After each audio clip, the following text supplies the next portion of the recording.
Hello, New York. 72 degrees and sunny here in Boonville, New York at Hanson Aggregates Field at Dr. Robert Smith Sports Complex, the home of the Boonville Lumberjacks. I'm Brady Foxwell alongside Evanston Vita as the Lumberjacks look to continue their 3-game win streak, turning into 4 and possibly 5. We've got a doubleheader today. Lumberjacks facing Mohawk Valley, who has snubbed them in the season series so far. Dawgs 3-0, Lumberjacks of course 0-3, but the way they combat that is by throwing Jackson Baptist on the mound, the best pitcher for the Lumberjacks so far. Evan? Yep, he's had under a 2.5 ERA so far this year. He's been the guy that they throw in big games. He was the starter of the second game of the doubleheader this weekend against Glens Falls, but ultimately that game was forfeit, so only needed to pitch 2 innings, and that's why he's back so quickly for this one. Diamond Dawgs lineup in order: Jake Hard, Joe Crenshaw, Connor Scanlon, Brody Freaker, Nolan Colby, Kyle Coleman, Herschel Ryan, Venkat, Jack Henning, and Jaden Santiago. On the mound is Nolan Gillis for the Diamond Dawgs. On the Lumberjack side, pitching of course is Jackson Baptist. Behind the plate, Jacob Young. First base, Argenis Lopez. Second base, Nirvana Bogga. Shortstop, Zev Swingham. At third is Eli Negron. And left, Wyatt Lasser. Center field, Bronx Lewis. And in right field, the man of the hour, really, Marcus Smith, who had an incredible game against Utica on Sunday. Yeah, he was the player of the game in that game. He had a great job in the field out there, usually an outfielder, but played at the hot corner and did a great job, as well as hitting a tone-setting solo shot in that first inning to take the lead that ultimately Boonville would hold on to. Well, the music dims as the first batter from Mohawk Valley steps in. It's Jake Hard. He's playing right field tonight out of Fairfield University. Baptist sets. First pitch. And there for strike one, we're underway. Official time for the first pitch, 4:59 p.m. Eastern time. Hard from Fairfield University, as is many others on this Diamond Dawgs side. Checks his swing, does not go around, says the first base umpire. Yeah, and this is the same umpiring crew that did the Utica game the other day, so definitely be familiar with this team. They did? Yeah. I didn't know that. Hard swings and fouls one back. How do you know that? Well, the first base umpire has the same safe sign as he did, which I thought was pretty unique because he makes 2 fists and then puts his hands out, which would make me think it's an out call, but it's actually a safe call. Wow.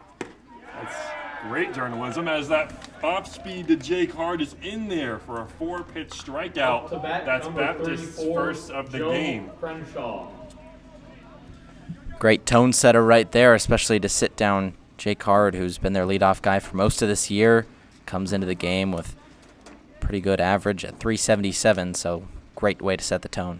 Yeah, Joe Crenshaw has been hoping in the PGCBL so far as he's first pitch swinging at an off-speed pitch, I should say. Out of Richmond University, designated hitter not behind the plate today. That's going to be Jaden Santiago out of Columbia University. 0-1 to Crenshaw, misses downstairs. Yeah, Crenshaw and Santiago have kind of gone back and forth, but they've been 2 of the best bats for this Diamond Dawgs lineup, but Santiago is a specialist behind the plate for defense, so it makes sense to see him behind the dish. Yeah, and Crenshaw, of course, gets on over half the time, on base percentage of .528. Incredible feat here in the PGCBL. Checks his swing. Go around. They do say he goes around, so count moves to 1-2.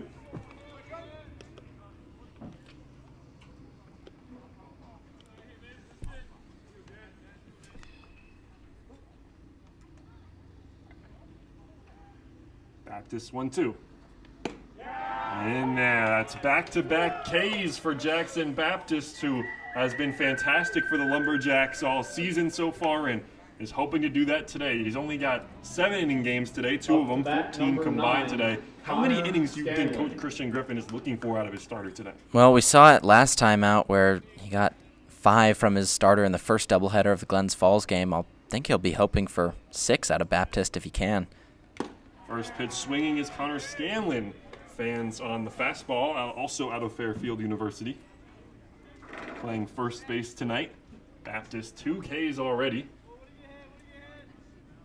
Baptist had 5 in his last full start. That came against Saugerties. He pitched 2 innings against the Glens Falls Dragons last Saturday, but that game was interesting, to say the least, Evan. I'm sure you'd agree with me on that, as Glens Falls didn't have enough pitchers to complete the game. They had to forfeit. Yeah, I wouldn't even say they had enough pitchers to start that game either. I mean, that was front to end, which I guess it was a short game, but it was beginning to end really terrible for them. And yeah. I think the forfeit was probably the right move, even though that's a little bit of an unorthodox thing here. It was Peyton Mather to start the game for the Glens Falls Dragons, who led the entire PGCBL in strikeouts. And, well, something was wrong with his arm. Reportedly, he had thrown 80-plus pitches just 2 days before that, and he didn't escape the first. I don't believe he recorded an out. It was terrible performance, but again, you can't really blame him for that, just unfortunate circumstances. But here we are, and Baptist is still looking great, as he was on Saturday, looking for his third strikeout of the inning. Ground ball, left side, foul. Yeah, I mean, Glens Falls had to use 3 pitchers in that first inning alone. I mean, it never even really looked like a game. The first one was kind of competitive. It was a little bit more of a blowout, I guess I would say, but the second one was just completely out of reach. That was game 1 and 2 of the Lumberjacks' 3-game winning streak. So far, 2-2 gets him going. Jackson Baptist strikes out the side. Lumberjacks use that momentum as we head to the bottom of the first. Brady Foxwell alongside Evanson Beta. We'll see you after the break.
Bottom of the first here at Hanson Aggregates. Leading off for the Lumberjacks is Kanias Davis, followed by Wyatt Lassiter and Masai Marshall. And Evan, how does striking up the side to start the game, what type of support does that give to the Lumberjacks, who are now looking to give some insurance to their starting pitcher? I mean, it's the best possible start for a pitcher, but I mean, I think when you really look at it, this is a team that struggled with support from the arm side. It was a lineup who scored a lot but couldn't really get that much going on the defensive side. But now that they've got that going, I mean, that's the ultimate form of confidence behind you. So I think it just lifts a little bit of the weight off the shoulders of these Lumberjack hitters. Kanias Davis did not hit last game against Utica, but he did pitch in the case that he was fantastic, got the save, pitched, I believe, 4 innings and had a few Ks over there, and ultimately shut down that Utica lineup on Sunday.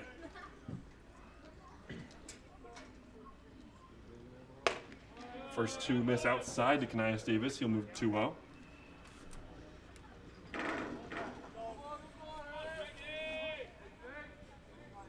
Davis out of Alcorn State University. That's an HBCU. Quickly moves to 3-0.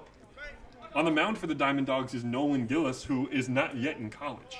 Yeah, Bryant University commit. He's going to play D1 baseball, but hasn't had that experience yet.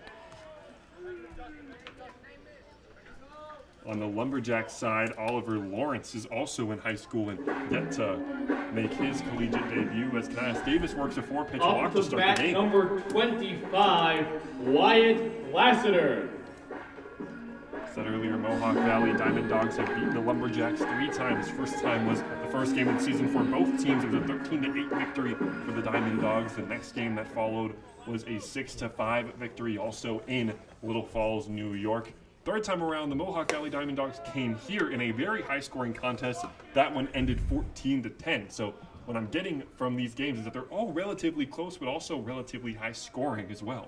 Yeah, and Nolan Gillis, the man out on the mound right here, started 2 of those games for Mohawk Valley, so clearly they like the looks that he's been getting. Yeah, and it's his last time here, as that's ball 6 for Gillis. That's 6 in a row, yet to throw a strike.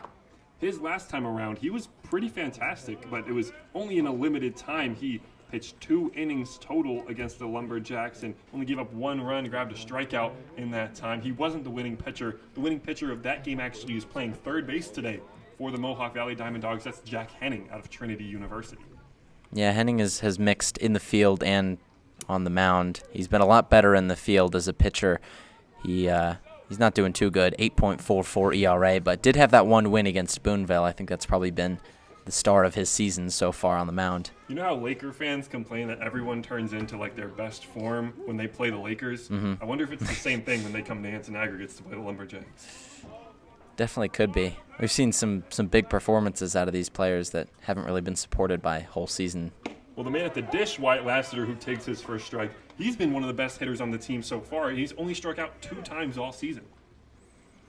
Compared to the rest of the Lumberjacks, I got to say 2 times. That's incredible to think about. Yeah, especially considering he's a guy that's been here since opening day and started opening day. Lines that one over the head of the shortstop, Ramayana Venkat, and Davis moves to second. So the first 2 hitters here for the Boonville Lumberjacks get on. Now it's Messiah Marshall's turn at the dish. Pretty much the best start you could hope for if you're the Lumberjacks. Yeah, strike out the side, and your first 2 get on. And here's Messiah Marshall, who I think has the best walk-up song on the team. I'm realizing now that Wyatt Lassiter told me to listen to it, and I still haven't. And I'll have to wait 9 hitters until he comes around yet again. Messiah Marshall did not get a hit in the game against Utica, was hit by a pitch, but is looking for another hit. He's reached base in every game he's played so far, and right now would be a good opportunity for him to reach base as well, as it's Argenis Lopez on deck. Yeah, luck wasn't on his side in that Utica game. Even after he was hit by a pitch, he was hit by a Michael Clarkson ground ball and ultimately called out, so not his best day. Hit twice in the same trip around the base path. That's gotta hurt, as the first 2 pitches both are in there for strikes. Marshall quickly down 0-2. He's been a strikeout victim 6 times this year, avoiding the 7th. On first is Lassiter, on second is Kanias Davis.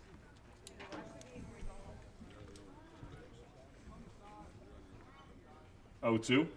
Swing and a ground ball foul towards Christian Griffin, the head coach for the Lumberjacks. I think he still thinks he got it. I think he definitely does. He's a fun guy to be around. Pre-game, Devonna Baga, playing second baseman for the Lumberjacks, said that he eats the most on the team. Believable, I gotta say, but I think when I asked Devo that, I was thinking a player more. Anyways, we'll take it. 0-2 to Marshall. Just misses upstairs. Good take by Marshall. Count moves to 1-2. And Marshall, if he can get on here, the next man up is Argenis Lopez, who had a grand slam during the last couple games that were played here, so be a great spot for him. Yeah, looking for win number 4 in a row. Diamond Dogs come into the day 11-7. That's good for 3rd best in the Eastern Conference as Marshall fans. That's good for 3rd best in the Eastern Conference. The Lumberjacks, who have been in last pretty much since day 1, are no longer in last place as they surpassed the Glens Falls Dragons, who did win last night. Yeah, with the 3-game win streak that they've been on currently, it's helped get them out of last place. 2 wins today could even put them within a half game of a playoff spot, so they've been playing very, very well lately. And I should correct myself, Mohawk Valley is in 2nd place as they surpassed Saugerty Stallions, who lost last night. It's Argenis Lopez now. He's got 2 runners on. Arguably the best hitter on the Lumberjack side. First pitch. Swings and misses. Off speed gets him. So Nolan Gillis, who started the game with 6 straight balls, appears to have, I don't want to say the threat's over. There's still 2 runners on base, but appears to be settling in more as he just grabs a strikeout from Marshall and is now attacking RJ Lopez first pitch. The 0-1. Also in there for a strike, 0-2. So Lumberjacks grab 2 runners to start the inning. Marshall goes down a strikeout. RJ Lopez in that same danger right now. On deck is Marcus Smith, who also homered his last time at the plate. That was against Utica on Sunday. RJ Lopez checks his swing. Count moves to 1-2.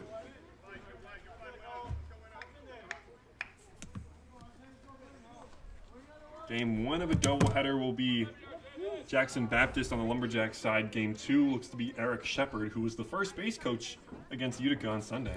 Yeah, he's been having a lot of fun with that first base coach role. He's not out there today. It's Big Mike calling the shots down that first base line. 1-2 in there. Back-to-back strikeouts. This one looking for Lopez. Lopez looks at his third base coach, Christian Griffin. Doesn't like it, but nonetheless, it's a strikeout. Now it's Marcus Smith's turn, who has been hot at the plate recently. We mentioned it earlier, was the player of the game against Utica. Had 3 barrels, 2 were called hits, 1 was called an error. One of them for a home run that you mentioned. It set the tone against the Utica side, who had fanned the first 5 hitters on the Lumberjack side, or at least retired them. First pitch to Marcus Smith, downstairs, ball 1.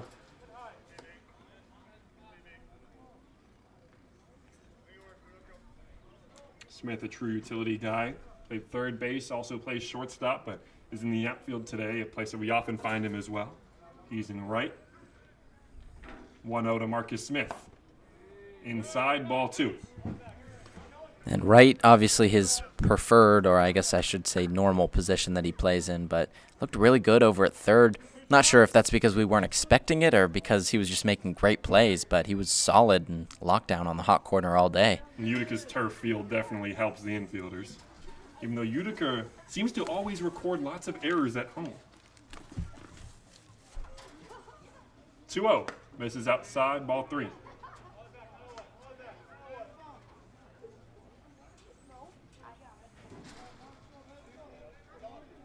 Lumberjacks as a team have a .941 fielding percentage. They have 28 errors in the 14 games they've played. That's 2 per game.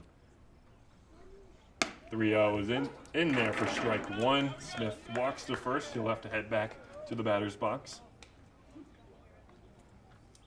Also, in those 14 games the Lumberjacks have played, they have 13 team home runs.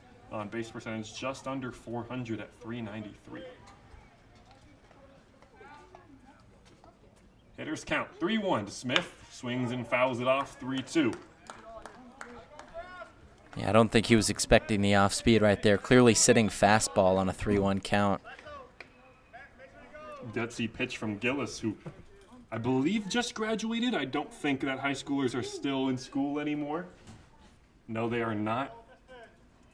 We can get confirmation on that. Shout out our PA guy, Braden, who is himself a high schooler. Runners go 3-2, but it's 3 straight strikeouts for Nolan Gillis, who gets Marcus Smith looking.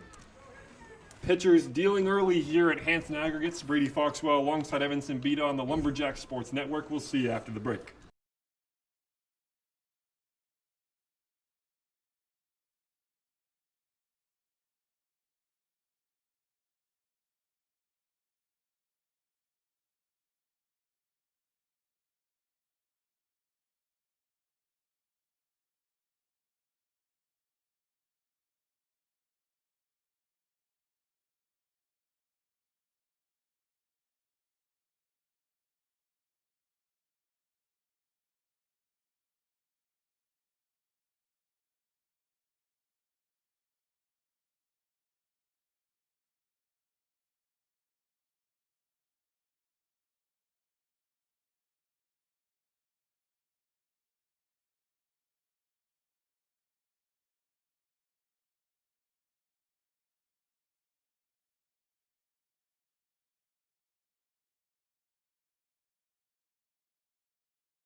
For today.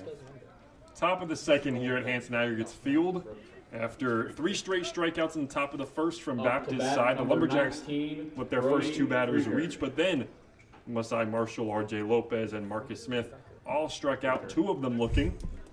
Leading off the second for the Diamond Dogs is Brody Freaker from George Washington University.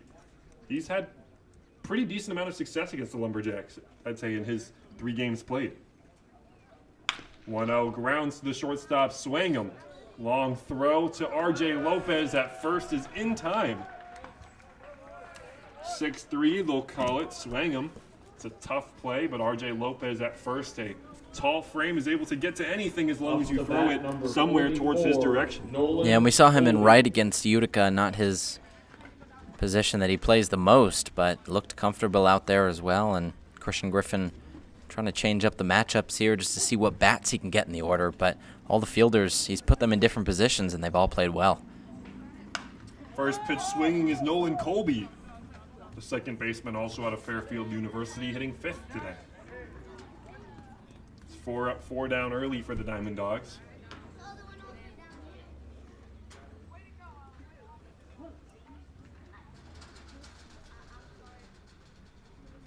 Oh, 1 from Baptist. Also fouled off, quickly up 0-2 in the count. Fouls that one back, and all the local Boonville little kids chase after it.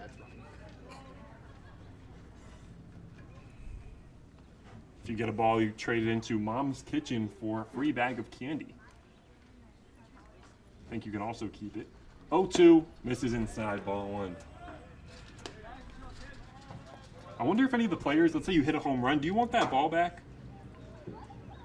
Why wouldn't you? Well, I don't know, in case a little kid wants candy. Like, I don't know how important a home run is to these players if they try and search for the ball back. Colby fouls that one off.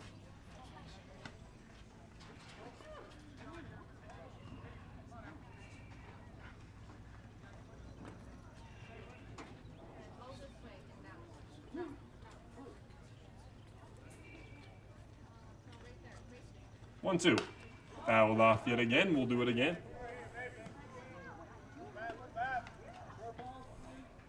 Yeah, Colby, the 3rd Fairfield player here in this starting lineup for the Diamond Dogs. They like to recruit based on schools and archetypes and see what kind of connections they can make between their players, and Fairfield is one of the strongest connections in this team. Yeah, Colby's played 18 games so far. All 18 for the Diamond Dogs, as that one is not strike 3. Count moves to 2-2. He's played all 18 for the Diamond Dogs so far. Has gotten 54 at-bats. That's 3 a game. He's gotten 13 hits in that time, good for a .241 average. 1 of those was a homer. 2 of them doubles. 4 extra base hits in total. 2-2, grounded to the right side. Stays fair for RJ Lopez, who fields it along with a ton of dirt in the glove, but that's 5 up, 5 down for Fairfield, for the Diamond Dogs so far. Up to bat number 25. Yeah, Baptist has looked dominant out there. Definitely could have had a called 3rd strike on one of those 2-strike pitches right there, but he's been in command this entire time. Here's Kyle Coleman now, playing center field today from Belmont University. He's played 13 games so far. As he skies that one into center, Bronx Lewis coming in on it, so is Abaga, but it's Lewis who gets to it. 6 up, 6 down early for the Diamond Dogs. We'll head to the bottom of the second. Still nothing on both sides.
Bottom of the second here at Hanson Aggregates Field. Stepping in as the lefty, Bronx Lewis.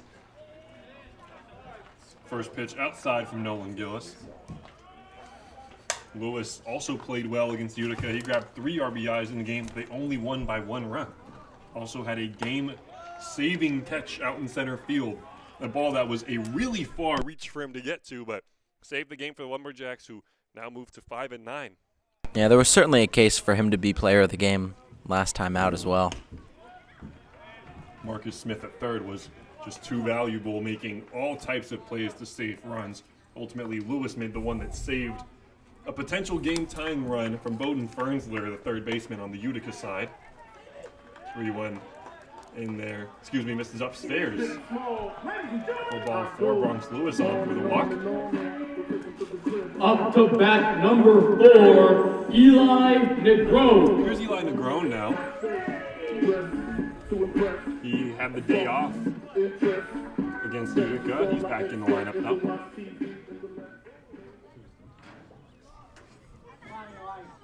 Hitting .258 on the season so far. 3 homers in that time. First pitch, outside, ball 1.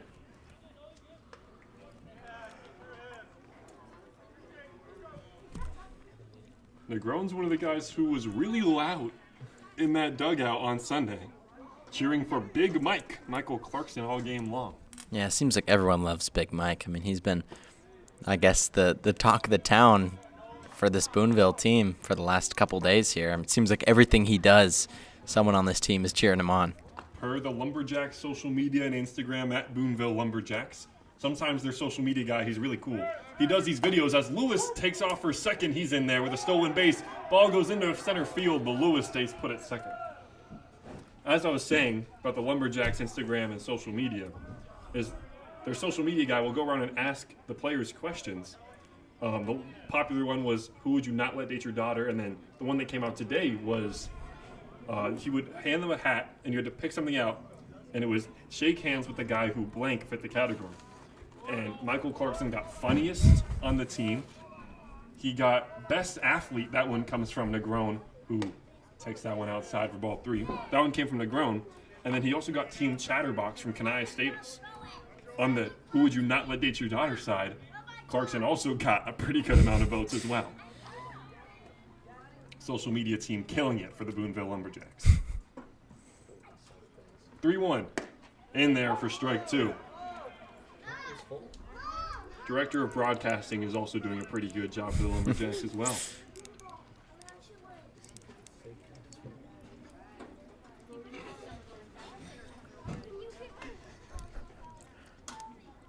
Payoff to Negron. Swings and lines one into center over the head of Venkat. Lewis had to move back in case he catches it.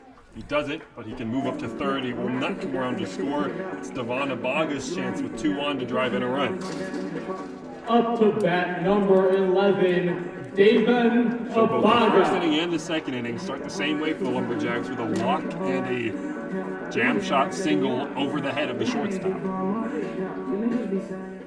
It's Devon Abaga, who played really well against Utica as well.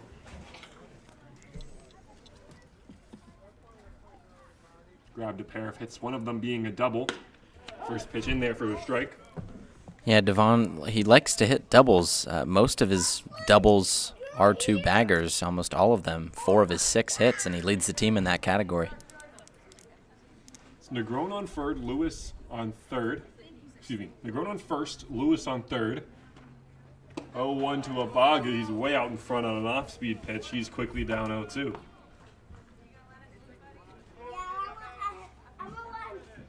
Marshall went down swinging.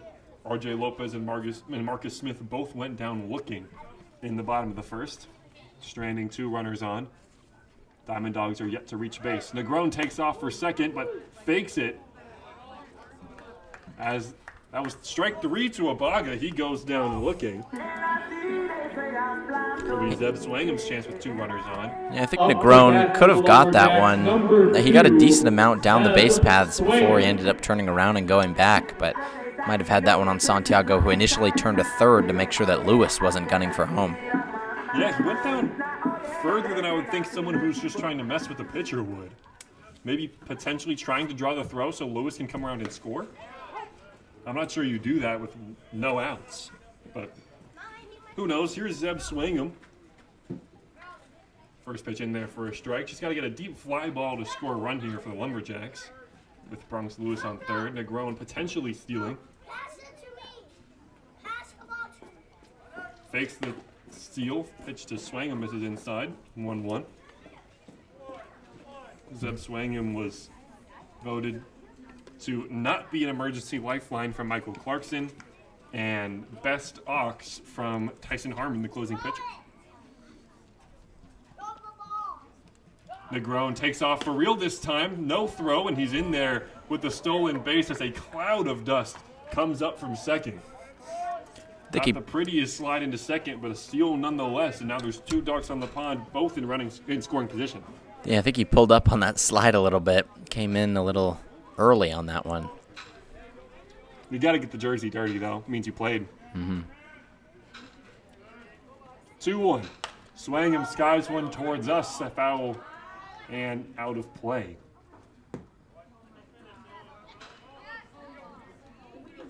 Lots of fans like to hang out by the Lumberjack dugout side on the first base side. It's funny, a lot of kids like to ask for like gear from the Lumberjack players, like bats and gloves and helmets, stuff that they just can't give away. Yeah. Shout out A-Town Bats. Now's a good time. They've hooked the Lumberjacks up with quite a few bats, but not some that they can just be giving away. 2-2 to Swingham. Fouls that one off. We'll do it again at 2-2.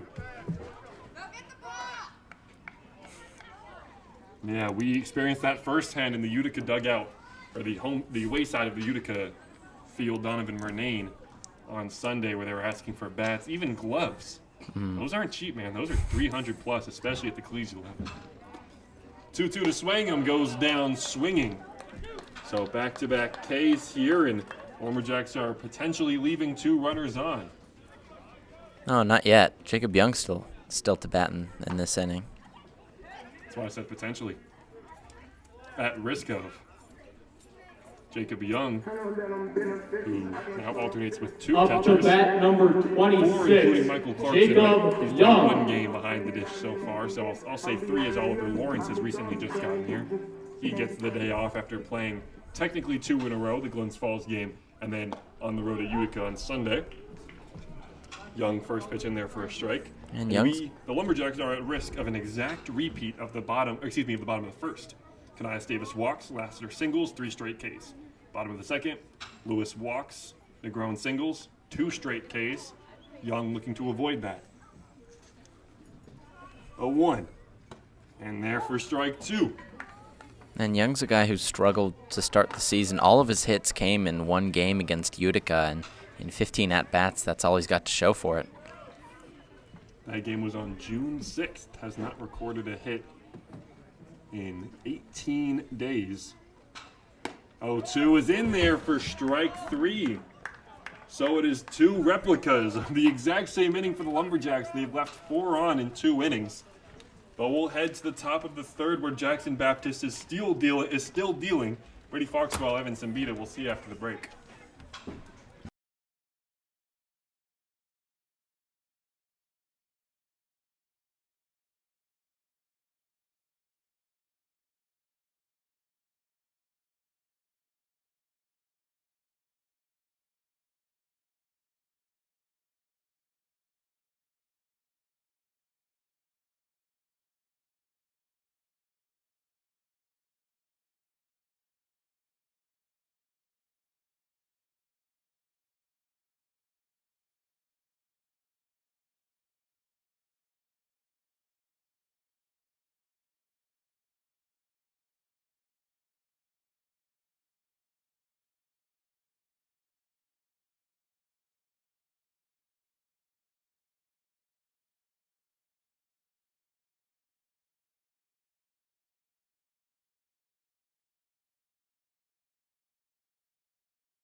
top three here at Hanson Aggregates Field. Back out on the mound for the Lumberjacks is Jackson Baptist, who's retired 6 in a row. His task here in the top of the third is going to be Hershramanam Venkat, the shortstop out of Brown University, hitting .350 on the season. First pitch to Venkat, misses for a ball. Venkat also pitches, has a sub-7 ERA in 5 appearances on the season.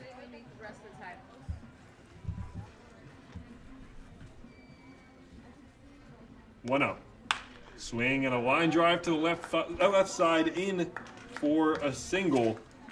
First hit of the game for the Mohawk Valley Diamond Dogs belongs to Hersh Venkat, who brings his average higher to Number 350. 15, Jack Henning. Yeah, it's the first base runner they've had all game, and took a very good swing right there from Venkat to get it done.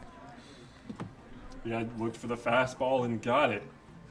So first runner on for Mohawk Valley. Henning shows bunt, pulls back for a strike.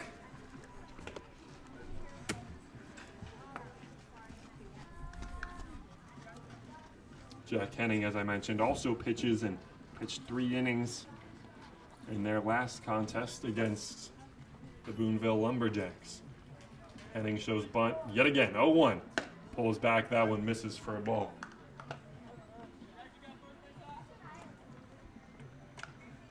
Only 7 innings needed for a win for the Lumberjacks. Had 2 good RBI opportunities in the first and the second.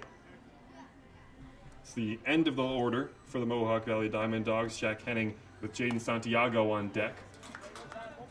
Santiago and Venkat both come from Ivy League universities. Santiago from Columbia, the runner on first, Venkat from Brown. The school I attend, ASU, some people call it the Harvard of the West. I don't know if that's so true, Brady. People say that. I'm telling you, people say that. That's not just me saying that. 2-1. Skies into right field. RJ Lopez is under it and makes the play in foul territory to get an out. That one was a little closer than you would hope. I think Lopez lost that one in the sun and only really got it at the last minute. Had to stick the glove out to make that catch, but ultimately makes it out number 1 in this inning. Yeah, well, whether he's in first base or right field, Argenis Lopez has been an incredible fielder for the Lumberjacks. He has a .985 fielding percentage. That's 64 for 65 on the season. Splitting time in first base and right field. Here's Santiago, who lines one to the right side for a base hit. Marcus Smith comes up on it, throws into shortstop, where Swangam is. But that was 2 runners on for the Diamond Dogs, and the lineup flips over. Jake Hard's turn to bat. First 2 hits allowed of the game in this inning for Baptist, and doesn't make it a lot easier as the lineup flips over. That one almost hit Venkat on first, but enough awareness to pull up to make sure he wasn't hit by the line drive from his teammate. First pitch misses downstairs to lead off the one-hole hitter Hard.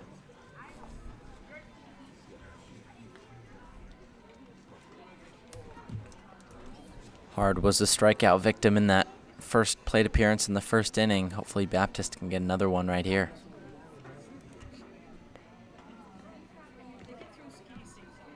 .1-0. Grounds to the left side. Negron has to touch third, but he doesn't field it at all. Negron, thinking before he had the ball, hits off the top of his glove for an error. 34, Joe And now it's bases loaded, 1 out for the Mohawk Valley Diamond Dogs. And just got ahead of himself right there. Was thinking about turning 2, but mind was already at third, and the glove was still not even with the ball yet. So unfortunate error right there. Bases loaded now. First pitch in the dirt towards Joe Crenshaw, who is the hitter you don't want to face with the bases loaded. Yeah, he's been 400 before he struck out. Been their best hitter in every statistical category so far this year. Great power hitter as well, so it's going to be a tough out here for Baptist, and doesn't get much better with Scanlon behind him. And in a 7-inning game, any runs matter more than they would. So you really got to be careful with what Baptist throws him here. 1-0. Misses inside, 2-0. Don't have anywhere to put him on deck, as you said, as Connor Scanlon. There's 2 barrels, first from Venkat, then Santiago. It was weak contact to Negron, but as we mentioned, was trying to turn 2. 2-0. Misses downstairs, 3-0.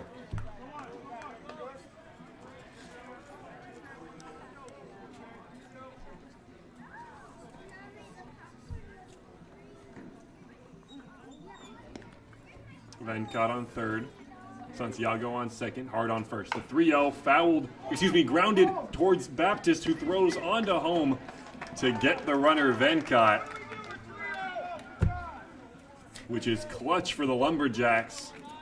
Mohawk Valley side got a question, why swing on a 3-0 pitch if it's not your pitch? Yeah, that was head coach Steve Lubby down there yelling, why are we swinging 3-0, and ultimately costs them an important out right there as well with your best hitter at the plate. So Baptist has 2 outs now.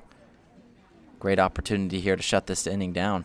You know, I thought that was fouled off his foot towards Baptist. Thankfully, I'm wrong, as that's a clutch out that should have been gotten earlier from Negron at third, but nonetheless, now there's 2 outs for Baptist, who doesn't walk a lot of people. He usually goes after hitters. Now it's a matter of, can you miss the barrel? And it looks like there's going to be a pinch runner right here. Wesley Alfonso going over and taking Jake Hard's place at first. First pitch to Scanlon fouls off. Interesting decision, especially being in the second inning of the game right here to put Alfonso in. Does that mean that Hard's day is done? Yeah, his day is over. Would have to Well, day isn't over. I guess there is a game too. Yeah. But his game Just is over. confirming PGCBL rules that Jake Hard is officially out of the game now. Yes. Gotcha. So it'll be Alfonso in right. Does Alfonso play right field? I think so. Well, he better be able to if he's playing that for the rest of the game. Counts 1-1 to Scanlon. Bases still loaded. Swings and misses. Or excuse me, it was Joe Crenshaw who reached first. So Jake Hart is still in, but Joe Crenshaw's day is done. He got pulled for swinging 3-0. Oh, that's rough. Wow. 1-2. Swings, fouls back. That's an interesting decision right there from the manager, Luby, to pull him. I mean, that's your best hitter right there. Yeah, because I'm realizing it's Santiago on third. Yeah, so Venkat was out at home. Santiago moves to third. Hard moves to second, who, with the bright red helmet from Fairfield, is still in the game. 0-2. Swings and misses. Jackson Baptist is fired up as he gets out of the jam, and no runners score for the Mohawk Valley Diamond Dogs. We'll head to the bottom of the third where the Lumberjacks look to give their starters some insurance. Brady Foxwell, Evan Simbita, we'll see you after the break.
Bottom of the third here at Hanson Aggregates Field at Dr. Robert Smith Sports Complex in lovely Boonville, New York. The score still 0-2 as Jackson Baptist masterfully escaped a bases-loaded jam with 1 out in the top of the third. Now it's the Lumberjacks' turn.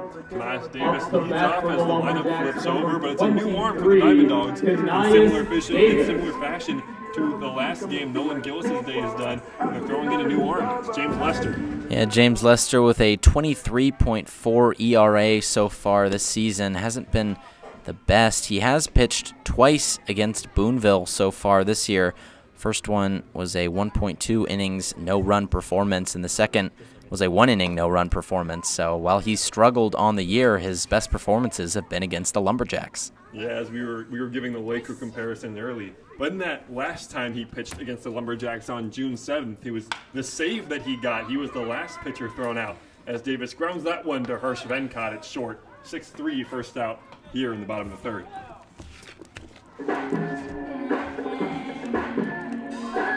But yeah, it was save duty. Up to bat number 25, Last time these two Lassiter. teams played it. Maybe that was a confidence-building outing where, Ruby felt that the Diamond Dogs had a big enough lead to throw him in that situation. Yeah, the only 2 times this year that he's kept it under 4 runs has been against the Lumberjacks twice. First pitch to Wyatt Lassiter's a swing and miss. As Evan, I gotta say, I did pay attention to the walk-up song. It's pretty good. Yeah. Who's it by? It's one of those like older 2000s songs.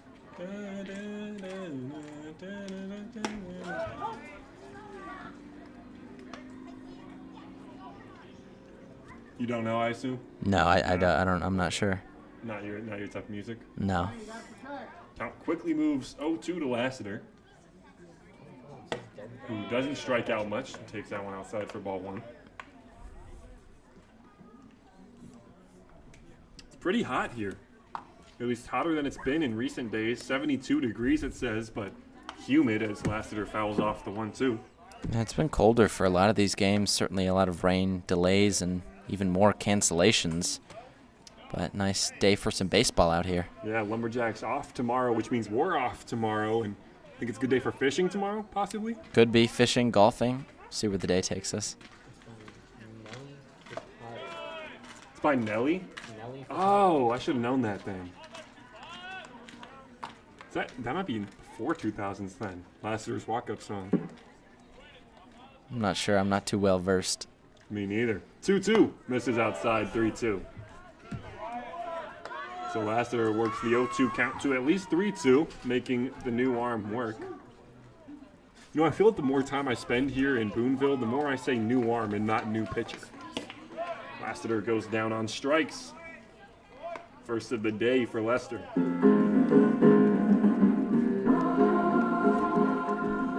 Up to bat number 28, Masai Marshall. Here's Masai Marshall now. Struck out his first side of the dish. No runners on for him here, looking to start a potential 2-out rally. And we saw the 2-out rally a couple times against Utica. It was a lot of hits with 2 outs that would ultimately score some runs, and that's been the team's superpower during this 3-game win streak. First pitch to Marshall misses upstairs. So Dennis Lopez on deck. Always nice when he hits with the runner on. It seems like Lopez has been one of the most consistent hitters since he got here. You know, Lopez, Marshall, and Smith. Today it's Marshall, Lopez, Smith in that order. They've been 3 premier hitters, really, which is kind of why it was so impressive for the high schooler. Of course, he's committed to a Division I university in Bryant, to strike out all 3 of them with runners on. Incredible performance from Gillis in the bottom of the first, and then he did the same thing in the bottom of the second. New pitcher, of course, in James Lester, but shows why he's playing at Division I baseball. Marshall checks his swing on the 2-1 count. Oh, says it hits the bat, goes around for a strike. Here in the PGCBL, umpires must be at least at the collegiate level. That's right. Well, they have to be collegiate certified. 2-2 goes down looking. That's back-to-back strikeouts to end the inning here in the bottom of the third. The Lumberjacks struggling to get the bat off their shoulder. We'll head to the top of the fourth. Pitchers duel here so far at Hanson Aggregates. Brady Fox will have Evan Simpita. We'll see you after the break.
Top four here at Hanson Aggregates Field. It's been less than an hour, yet we're just about halfway done in game one, at least 5:51 the time, New York time. It's going to be the leadoff hitter for the Diamond Dogs, Brody Freaker, rocking a bright blue baseball bat. It was Scanlon who struck out to end the inning back in the top of the third. Count to Freaker quickly 2-0. I like these 5 p.m. starts. Yeah, they're not bad. Every Sunday and every doubleheader. 2-0 off speed in there for a strike swinging. I think the players like it too. Certainly it seems like they come out a little bit more energized when the sun is out here. And their record reflects that. I wouldn't say today's performance does, though, as that one is lined to the shortstop. Swangam fields it on a hop and throws over to R.J. Lopez for the first out here in the top of the fourth. That's back-to-back groundouts to Zeb Swangam from Brody Freaker. Just a little bit early. That fastball, but rolls over to the shortstop. I wouldn't say he rolls over there, actually. Let me correct myself. That was a hard hit. But hits it to the left side where Zeb Swangam is a pretty good defender. Here's Nolan Colby now, the lefty. Grounded out to R.J. Lopez by himself, unassisted. He took it to the bag. That was earlier in the game. First pitch is in there for a strike.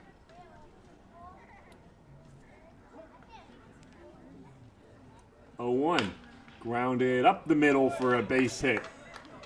A one-out single here in the top of the fourth. That one comes from Nolan Colby. Yeah, good swing right there. All those singles have been just in the gaps. These hitters haven't been able to really get anything going in the air. They've had to beat Baptist on the ground, and that's only the third hit he's given up so far today. Rather be a ground ball pitcher than a fly ball pitcher. I'm not sure a fly ball pitcher is a thing that really exists. No, you said that earlier in the year. I forget who it was. Here's Kyle Coleman now.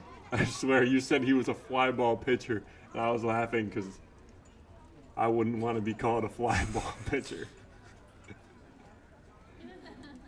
It's Colby on first. Coleman at the dish. Pick off, but nothing doing.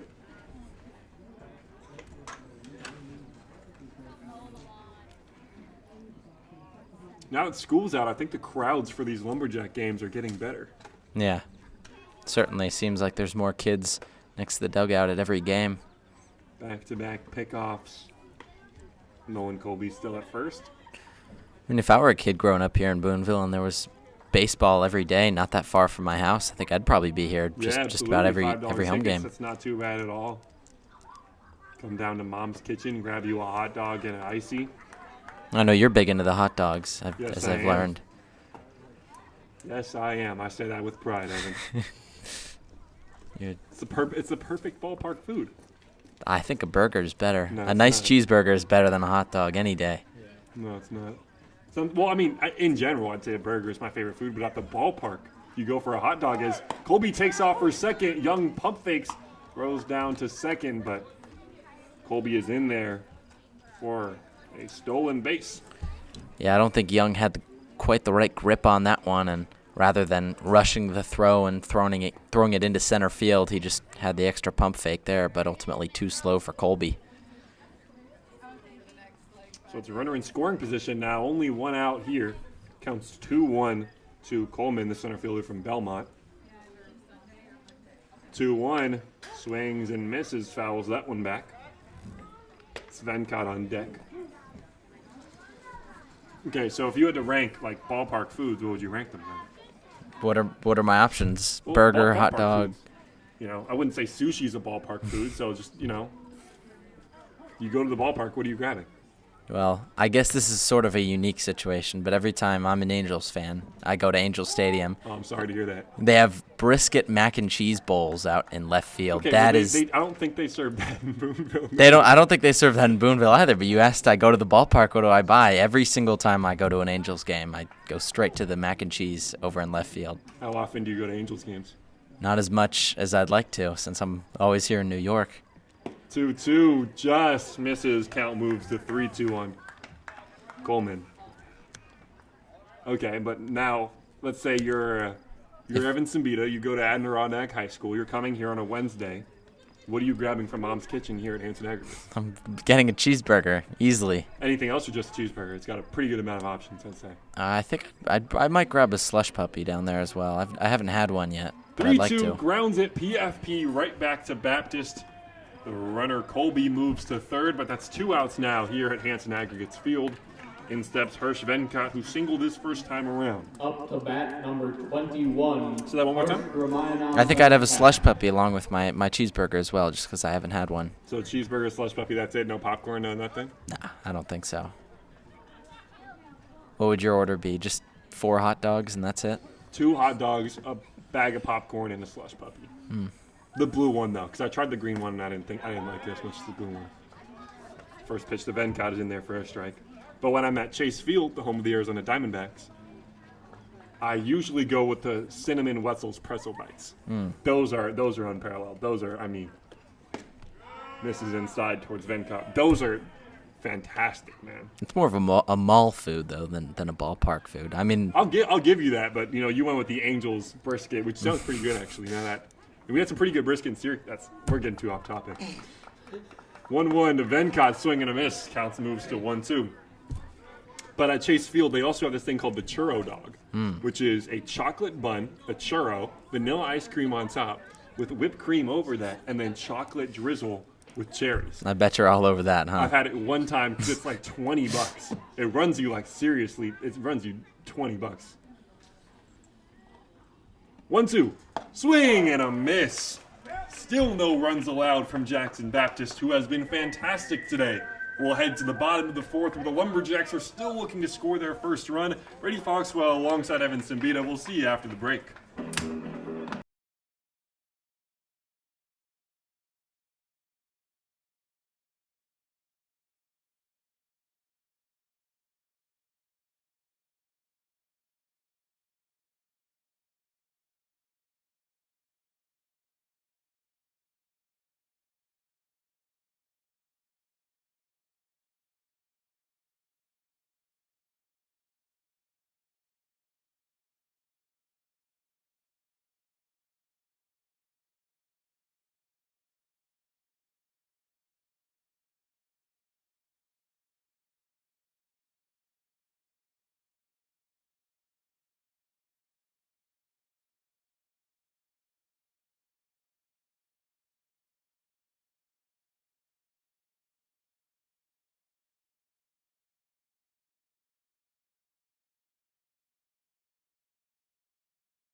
bottom four here at Hanson Aggregates Off the Field. bat for the Sergeant Lumberjacks, number Lopez, who's 21, struck out his first at bat, but is looking to get something going for the Lumberjacks. Score still tied at 0. I'm watching so much soccer, almost a 0-0. Or football, as I should say. It's rubbing off. Yeah. A lot of games today. I don't believe there's any going on currently. No. Well, Canada lost to Switzerland. yeah, that didn't matter. I think they had already won the group. I think the next Maybe round. Mexico and USA did. I didn't know if Canada advanced or not. Lopez fouls that one back. I think the next games are starting right now, actually. 6 p.m. Scotland, Brazil, Morocco, Haiti. 6 p.m. in New York. Oh, you gotta love it. Count moves to 0-2 on RJ Lopez. Takes that one outside. The Lumberjacks are hitting right now, not wearing their hats, but ever since getting new, it's like cream colored with a, it's cream colored with a green brim, I believe. Yeah, that's right. It's New hats for the Lumberjacks. They've just played better in them. 1-2 to Lopez, swings and misses. That's his second strikeout of the day. But ever since getting these new hats, the Lumberjacks have been much better. Yeah, it's the new home and away hats. They were playing with the snapbacks for the first part of the season. Are there new home hats as well? Yeah. What are? It looks the same. Is it the same? You know, the hats that we were given as interns are the green, full green hats with the B with the axes going through them. Is that the hat that they're currently wearing or no? I think they have a different home hat. It's a different design on that one. Theirs have the PGCBL logo on the back. They're fitted hats as well. Well, whatever they're wearing seems to be working. Here is Marcus Smith, who has the coolest helmet on the team, in my opinion, the black and blue Memphis helmet. I think that has everybody beat. Yeah, I think Coach agreed with you, too. Called him the swaggiest player on the team. Player on the team. 2-0 from Smith is grounded sharply at the shortstop. Vencott fields it on the backhand and throws over to Scanlon at first. It's quickly 2 out here in the bottom of the 4th. Yeah, Lumberjacks just haven't been able to get anything going on offense today. It's been strange, especially considering their last couple games during this 3-game win streak. They've been really good at the plate, but just really flat out here today. Yeah, the issue to me at least has been the strikeouts so far. They've struck out 9 times. That's what scares me. The groundouts and flyouts or whatever you want to call it. That doesn't matter to me, but so far where the Diamond Dogs have recorded 10 outs, 9 of them can't be strikeouts.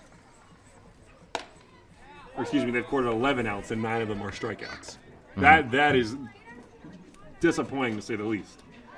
All credits Nolan Gillis, but especially off a high schooler. Again, an incredible one. He was dealing, no doubt about that. As that's the 10th strikeout of the game is going to be Bronx Lewis. James Lester and Nolan Gillis are shutting down the Lumberjacks lineup. Now let's see if Jackson Baptist can do the same for the Mohawk Valley Diamond Dogs in the top of the 5th. Brady Foxwell alongside Evan Simbita. We'll see you after the break.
Top 5 here. Game is flying by. It's been an hour and 5 minutes since first pitch, and still no runs scored on either side. 3 hits on the Mohawk Valley side to 2 from the Lumberjacks. Lots of Ks from the Lumberjacks. Lots of ground outs. Few Ks in there. Jackson Baptist often creates weak contact. It's Jack Henning up to bat for the Diamond Dogs. First pitch is in there for a strike.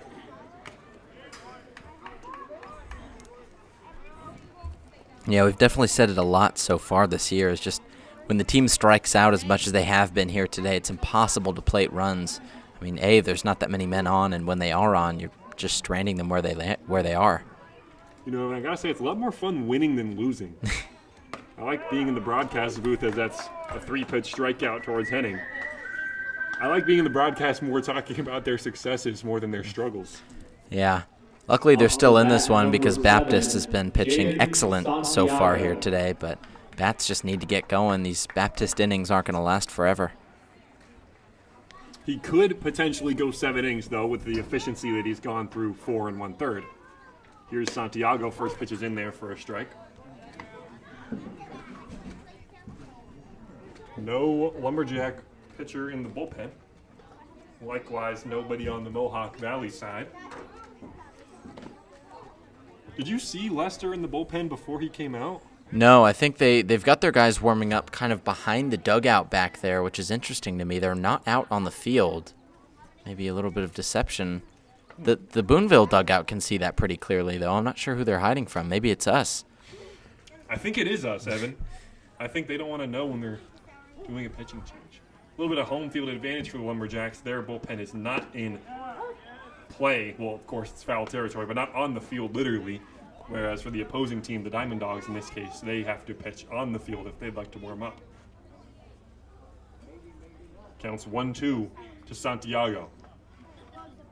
Skies that one to right field. Moving to his left is Marcus Smith, coming in on it and makes the play for the second out of the inning.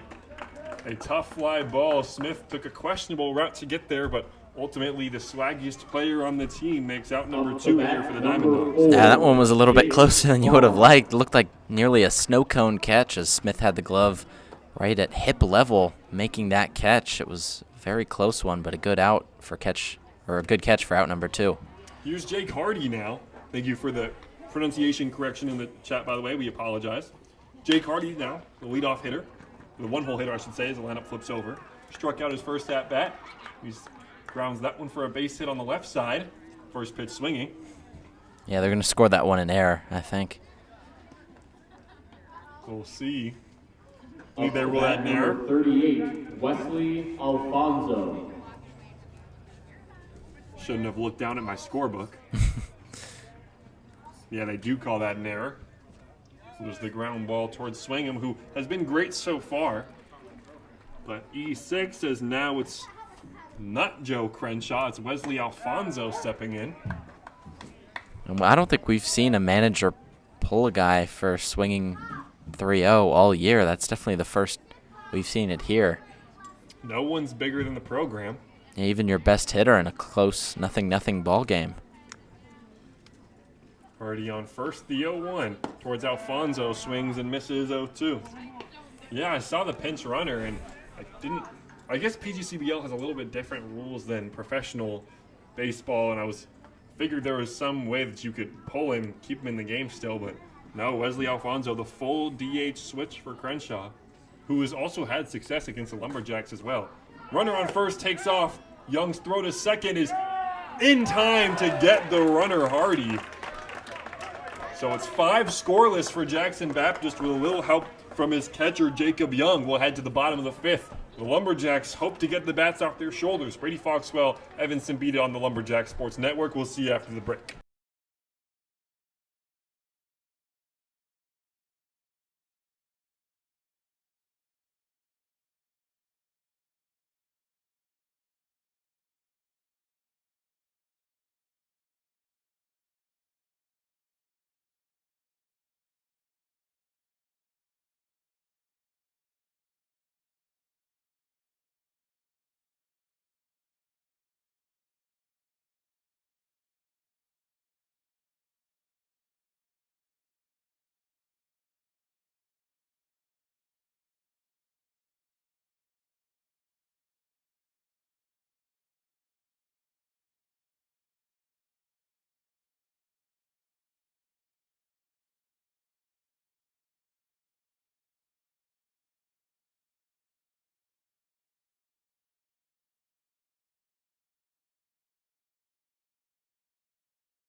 Hello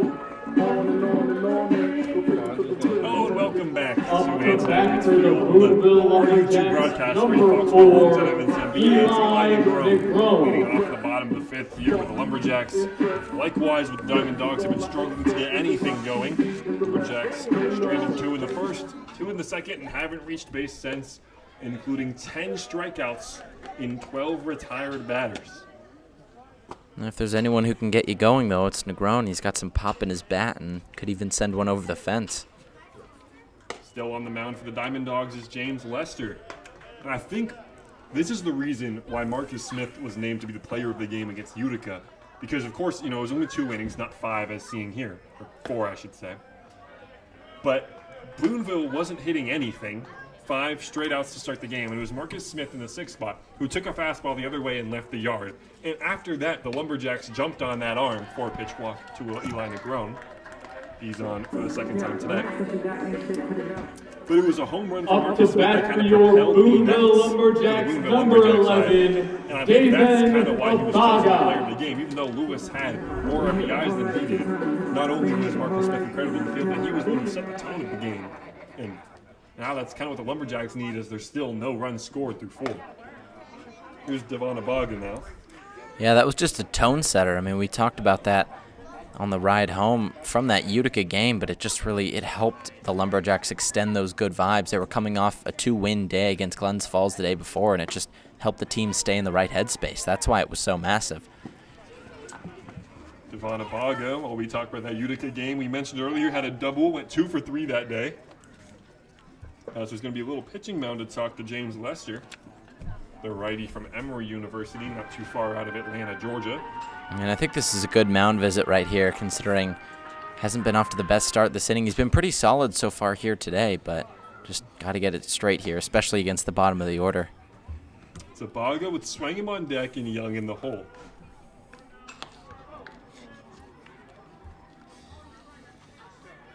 Obaga's got those bright green batting gloves. Could have been considered for swaggiest on the team. Also, Kanias Davis, the guy that I would have at least thrown the name in. 2 out, misses outside. It's ball 7 here in the bottom of the 5th. I like Davis because of the purple glove for Alcorn State. I think that's probably one of the most unique gloves on this team. Gotta say, I'm a big fan of the Diamond Dogs jerseys. Black and green looks excellent. 3-0 in there for a strike against Obaga. The black and green looks so good. Yeah. And Evan, it seems that the Diamond Dog players agree with you that burgers are the best food at the ballpark. 3-1 misses inside to Obaga. That's ball 4. So back-to-back walks here in the bottom of the 5th. Good RBI opportunity for Zeb Swangam. Up to Comes in bat with 2 number runs, runners on 2, first and second. Zeb And I'm guessing the Swangam. leash is getting pretty short for Lester here. I think one more of those walks, and he's certainly going to be hooked from this game.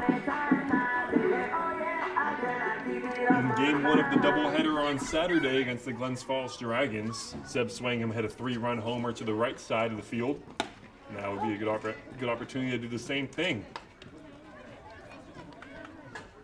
Connor Scanlon on first, playing very far into the grass in case Zeb Swangam bunts.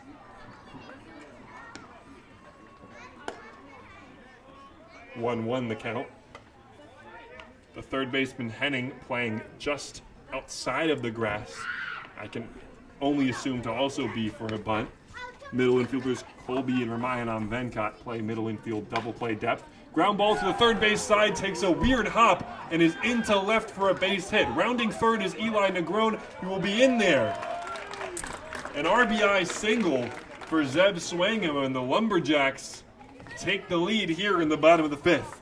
Great swing right there by Negron. That one hit the dirt in the perfect spot and just popped over Henning right there. And I mean, that's exactly what you need if you're the Lumberjacks. Just get a run going. This is the first run in this entire game. We're in the bottom of the 5th inning, and takes a very important lead here. But interestingly, Lester staying out there.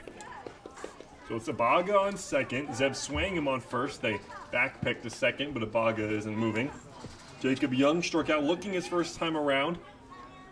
And I gotta say, I think the reason that ball went through for a hit, not only was it hit hard and hit that weird bounce, but because it was hit so hard, I should say, Henning was playing in on the grass in case of a bunt. There was no time to react to the weird hop. So a nice piece of hitting for Zeb Swangam. The Lumberjacks are now 6 outs away from winning game 1 of this doubleheader. And a little bit of talking here from the home plate umpire to that Diamond Dog dugout. Close ball call right there. Clearly they didn't like it, but being told to calm down. And it's a long day here. Got to stay on the umpire's good side. That you do. Scanlon doing the same thing on the grass in case of a bunt. That one misses outside ball too. And I'd have to believe that this is going to be Lester's last batter. He has not looked the part of the first 2 innings that he pitched at all in this one. 2-0 to Young, misses outside. Count moves to 3-0. Has a place to put him, but you don't want to walk the bases loaded with no outs. Especially going to the top of the order. It's Spanky Davis on deck after Young right here. You know, in between innings, some Lumberjacks went to the bullpen just in case. 3-0's in there for a strike. We saw some Lumberjack movement. Unfortunately, can't give you a name just yet. Doesn't look like there's even anyone throwing, though. Just some guys warming up just in case. Jackson Baptist is soon to be facing the order for the 3rd time around as Young fouls off the 3-1 offering. 3rd time around is typically when pitchers tend to struggle. Baptist has been dealing so far, but just managerial questions for Christian Griffin. Of course, they have another 7 innings to play after the conclusion of game 1. 3-2 misses downstairs. Young works a 6-pitch walk, and Steve Luby gets up from his chair and makes that slow walk to the pitcher's mound.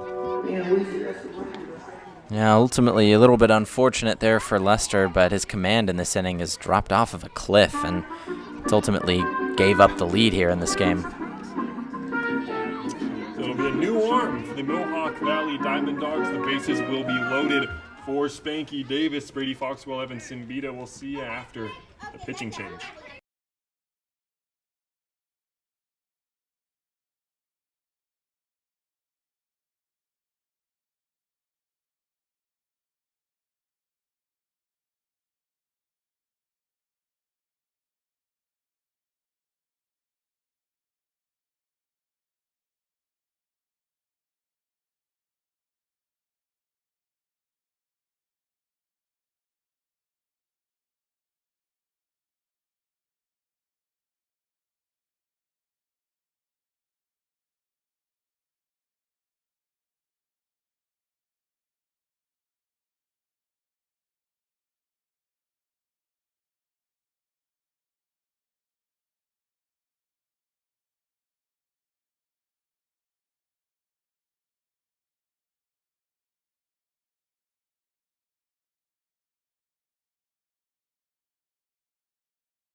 Pitching change here at Hanson Aggregates Field. It's Dean Daddio off to face Spanky Davis, the leadoff hitter. Yeah, Daddio has been one of the better relievers so far for this Diamond Dogs team. Just a 3.68 ERA. He has already pitched against the Lumberjacks like most of the arms on this team. It was just 1 inning pitched. Ultimately gave up 2 hits for 2 runs. Only one of them was earned. Not his best performance, but certainly a strong one, and he'll need to keep it clean. Bases loaded, no outs here in the bottom of the 5th. Yeah, he's the type of guy you throw in when there's the bases loaded and no outs. He's got to face Spanky Davis with those purple gloves, as you say, some of the best out there. I agree with you on that. Davis to hit, Lester on deck, still no outs. On 3rd is Ibaga, 2nd is Swangam, 1st is Jacob Young.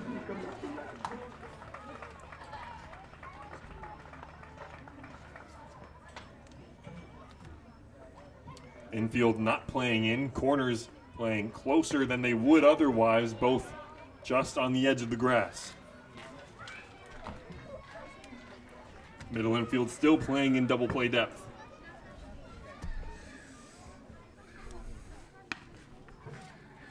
Oh, 1 to Davis is in there for strike 2. Fly ball scores another run. A well-placed ground ball might do the same. The 0-2 to Spanky Davis, fouled back towards us. Very defensive swing right there. I don't think he was expecting the off speed, but just had to hack at it to stay alive. Yeah, and when you're down 0-2, you got to swing at anything that's close. And as you said, good defensive swing. You don't really have the luxury to hunt the pitch that you want. Still with the bases loaded here, not looking to strike out. Here's the 0-2. And he does just that. Goes down on strikes. Complains. They check, and a reluctant out call, says the second base umpire. Davis doesn't think he went around. Up to bat A clutch number strikeout for Daddy. 25, Wyatt Lassiter. Lassiter is a good guy for this situation. Doesn't really ground out too much. Certainly can hit the ball in the air when you need him to. Also doesn't strike out a lot.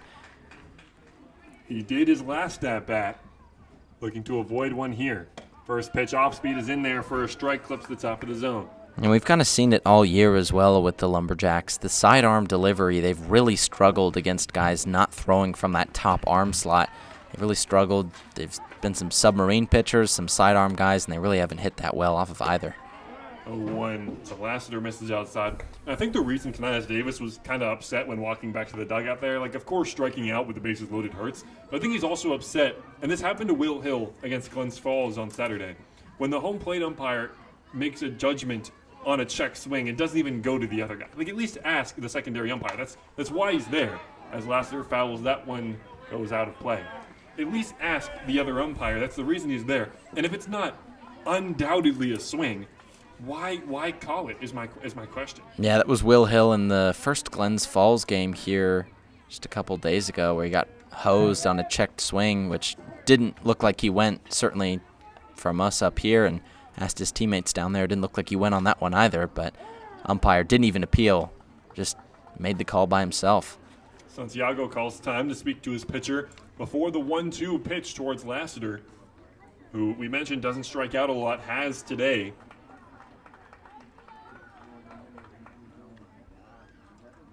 Lumberjacks have struck out 11 times. Diamond Dogs have recorded 14 outs. 13, excuse me.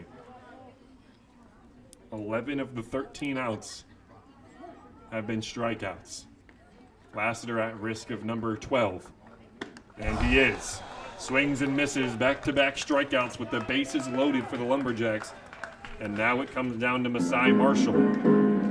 Yeah, it's an ugly strikeout right there from Lassiter. Off speed got him. That one was in the other batter's box and got him swinging. Lassiter came into this game with only 2 strikeouts. That was the fewest on the team this whole season, and he's already got 2 in just one game. Masai Marshall is the guy who you'd want up here. At least usually gives you competitive at-bats. He's been a strikeout victim twice today, looking to avoid the sombrero. First pitch off speed, in there for a strike. Yeah, struck out twice in that Utica game as well. Struggled during the last few, but he's been really talented since he got here. 0-1, misses outside for a ball. On third is Ibaga, second Swingham, first is Jacob Young. Daddy-O looking to escape a serious jam built from James Lester, the previous pitcher.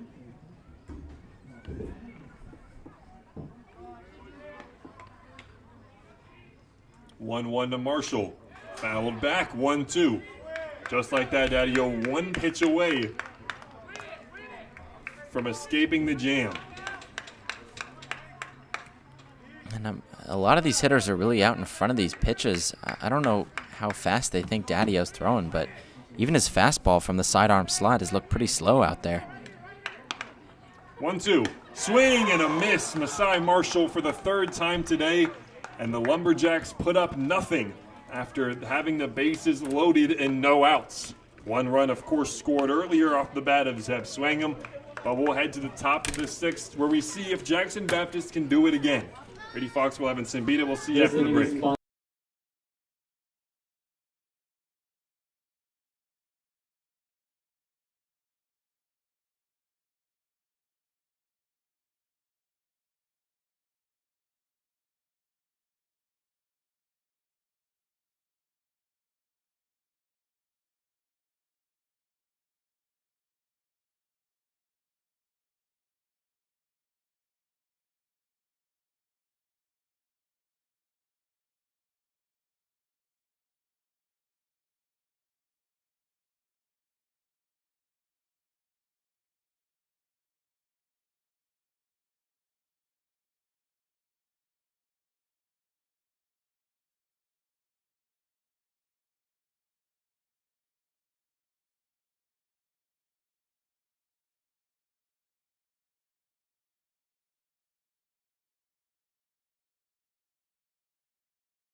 Welcome back to Hanson Aggregates Field, where the Lumberjacks have the lead. They scored 1 run in the last inning and have left quite a few runners on base now. Jackson Baptist still on the mound. It's Wesley Alfonso who didn't get to finish his at-bat, as Jake Hardy went down trying to steal second base in the top of the 5th inning. Lumberjacks are 6 outs away from taking game 1 of the doubleheader, but with a 1-run lead, that's hardly a lead at all, really. Needed another one in the bottom of the 5th. Counts 1-1 towards Alfonso, the pinch hitter for Crenshaw, back in the 3rd. And they're pretty lucky that Baptist has been as locked down as he has been. Normally, with this amount of strikeouts, you'd be losing by quite a lot of runs, especially against a good team like Mohawk Valley. I mean, they're all the way up there in 2nd place in the East. This is certainly a very good ball club. 2-1 to Alfonso in there for a strike. 2-2. From Gillis to Lester to Daddio. I believe I'm pronouncing that right. I don't know how else you could pronounce it. They have shut down this Lumberjacks lineup. 2-2. Hit pretty well in the left field. That'll be down there for at least a single. Ball goes to the wall. Alfonso takes the turn at first and moves to second for a stand-up double. That's why you needed those insurance runs in the bottom of the 5th, as Alfonso turns on the fastball. And now it's a good RBI opportunity for the Diamond Dogs. It'll be Scanlon with a runner on second. Yeah, not the first sticky situation Baptist has found himself in so far in this game, but certainly with a leadoff double, not what you want to see. And now you got to pinch the infield in a little bit, prepare for that bunt. RJ Lopez doing just that. First pitch to Scanlon is in there for a strike. Scanlon comes into the day as one of the better hitters on the team. Hitting .288 in 15 games he's played, 2 of those for homers, has 14 ribbies, looking for number 15. Could bunt, but I'm sure is looking to swing. He pulls around the bunt and fouls it out of play. Not something you usually see on a bunt. But it was a late bunt trying to catch them by surprise. It's RJ Lopez on first. In that bunt defense, Abaga would cover. He's down 0-2, though. Can't really rely on the bunt right here unless you know he's solid, but Scanlon's a really good contact hitter, probably not really used to the bunt too much. Probably not confident enough to lay it down with 2 strikes.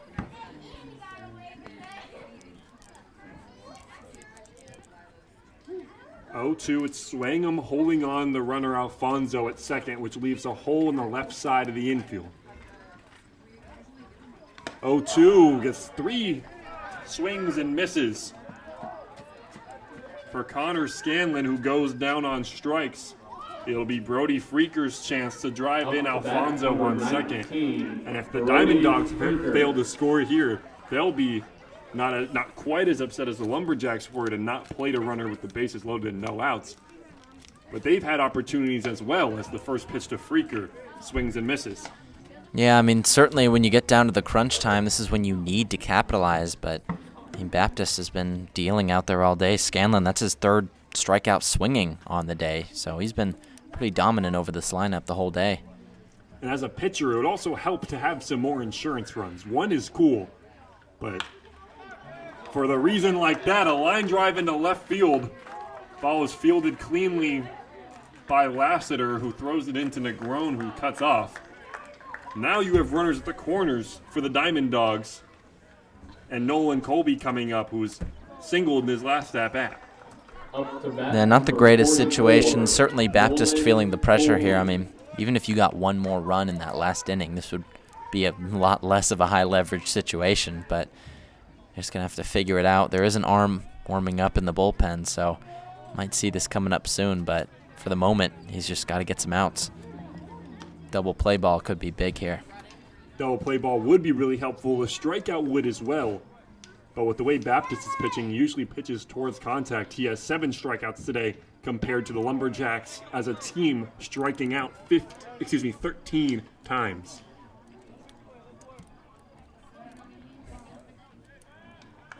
It's Freaker on first, Alfonso on third. Middle infield, of course, playing double play depth.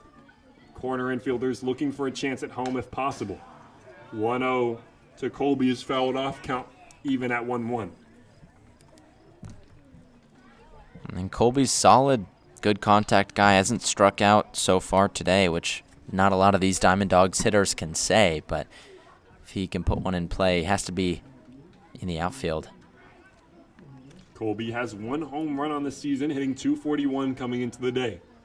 Shows bunt, but it pulls back and bounces in the dirt and off the chest of Jacob Young. Young is confused. I'm confused. I think that hit the batter, Colby. That's why I think it got so far out in front of the plate, but second base umpire says everyone's safe. Well, even if it hit Colby, it wouldn't be convenient for him to say it did. They're calling it a foul ball? They said it hit the bat. If it hit the bat, then that means that Alfonso hitting the bat is the best possible case for the Lumberjacks. A hit by pitch also works in the case that the run wouldn't score, as the ball would be dead. I'm not sure what they're going to call here. Neither umpire looks entirely convinced of that one being a foul ball. I think if you go back and look at the replay, it made contact with some part of Colby. Just not sure which one. And it looks like the umpires are not going to make any change. He keeps making Colby, the safe sign. I'm pretty confident that hit Colby in the leg. He was limping on his way to first before realizing that the runner would score. So, of course, he'll stay in the box if it means a swing and miss.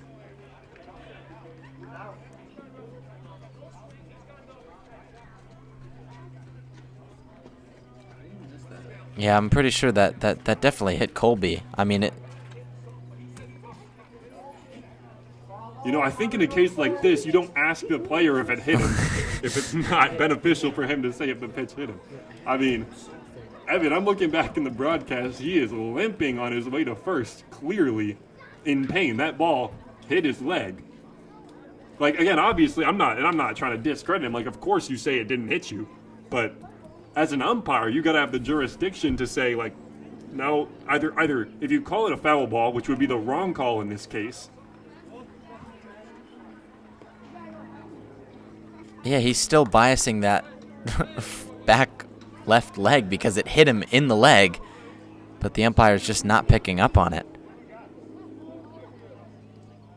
A pitch that... What did he just call? Wait, 1-1. So they're taking the pitch off of... The count was 1-1 going into that. He fixed it. So the runner scores on a pitch that probably should have been a dead ball as it hit Colby in the leg. Umpires. I'm confused. Let me be more clear after the pitch. 2-1 misses outside 3-1. So the pitch hit Nolan Colby. Umpire didn't catch it. Ball bounced off Jacob Young's plate. Catcher plate. Alfonso comes in to score. Colby now has to act like the ball didn't hit him. 3-1 in there for a strike. He has to act like it didn't hit him and say that, no, it was just a ball in the dirt. Umpires were questioning whether or not he fouled it. I'm not sure how they got there. They ultimately call it, I believe, just a ball as the count moves to 3-2, and the runner scores, and just like that, we're tied up again at 1.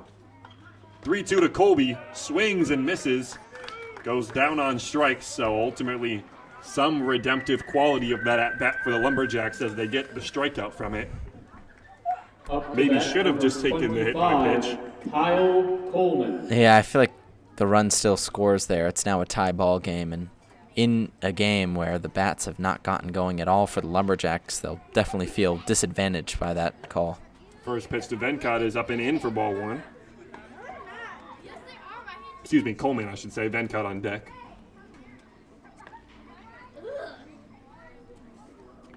Coleman flied out his first at-bat and grounded out to the pitcher.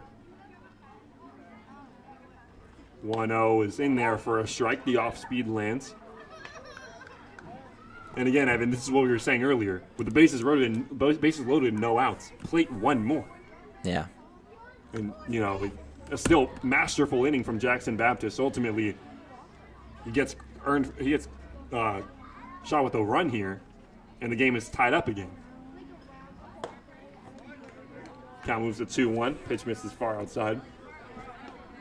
Yeah, he's been really good. I mean, I guess if that did happen, you would have bases loaded if the hit by pitch was called and there would only be 1 out. But still, I think you feel robbed because the way Baptist has been pitching, I'd say he could find his way out of that situation.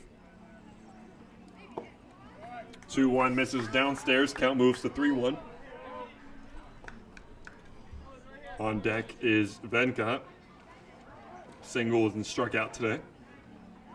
Coleman 0 for 2 on the day. On second is Brody Freaker, who singled 30 minutes ago. 3-1 to Coleman. Skies it into right center field. That ball's hit pretty well, but Smith on the warning track is under it for the 3rd out of the inning. Mohawk ties it up. We'll head to the bottom of the 6th. Lumberjacks, it's R.J. Lopez, Marcus Smith, and Bronx Lewis looking to take back the lead. Brady Foxwell and Evan Sambita in the broadcast booth. We'll see you after the break.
after all that, in the top of the sixth, it's R.J. Lopez leading off the inning here in the bottom of the sixth. It's a tie game, and there's a new pitcher on the mound. Lopez. Yeah, Caden Wells, he's pitched against Boonville following the trend overall on the year. He's given up 4 runs in 8 innings pitched, but in that Boonville game, he only pitched not that long. It was 2 innings, but only gave up 1 hit, no runs, no walks for him. Well, here's R.J. Lopez with a, whoa, what a delivery. I'm sorry, that's an interesting pitch from the stretch. You know, Mohawk Valley, from what we saw from Daddio in the last inning, it's the arm angles that were kind of throwing off the Lumberjacks. That's an interesting one, I got to say the least, from Caden Wells. Yeah, Wells, he does walk a lot more batters than you'd like to. Whip almost at 2, but Lumberjacks have been shooting themselves in the foot all day, and if they could just sit back on this, they should have a good inning. Well, that one does hit R.J. Lopez for sure. And the first runner here for the Lumberjacks is on. It'll be Bronx Lewis on deck with a runner on in R.J. Lopez, who avoids the sombrero. Up to bat number 3, Marcus Smith. Yeah, just got to make him make the errors. I mean, you can't force it upon him, but if they're going to give you walks, if they're going to give you hit by pitches, that's the only way to get back in this game right now when the bats are so cold. Marcus Smith today has struck out and grounded out to the shortstop.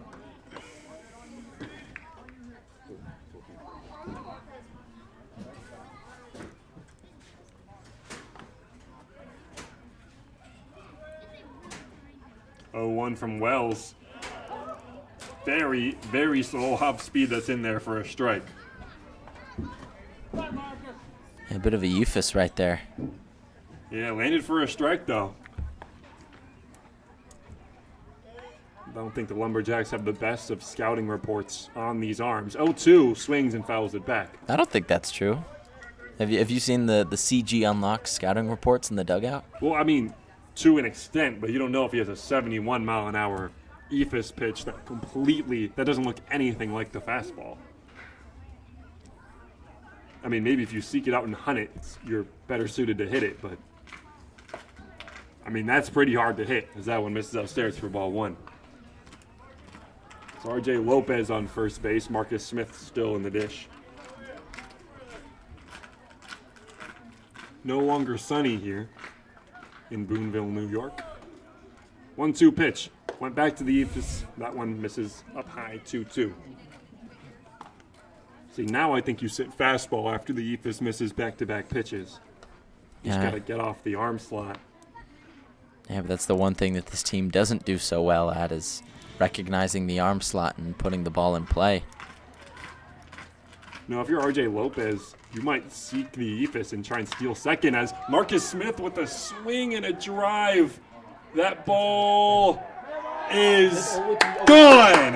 It stays fair, and Marcus Smith with a 2-run homer here in the bottom of the 6th. Clutch hitting from Smith, who was sitting on the fastball. Like we said, that's back-to-back games with a homer from the right fielder out of Memphis University. Stay hot, Marcus Smith, just when you need it. In a game where Boonville only had 3 hits before that at-bat, he hits his 2nd jack in a row, and that a big one gives him a 2-run lead here in the bottom of the 6th, and now all of a sudden you just need to close this game out. 3 more outs for the Lumberjacks to another 4th straight win. Still no outs here in the bottom of the 6th. Now it's Bronx Lewis's turn. Lumberjacks still have 13 strikeouts on the day as Lewis skies one incredibly high. Ball goes out of play. The Lumberjacks finally jumping on a new pitcher. Umpire has something to say. Excuse me, just grabbing more baseballs from Jacob Young.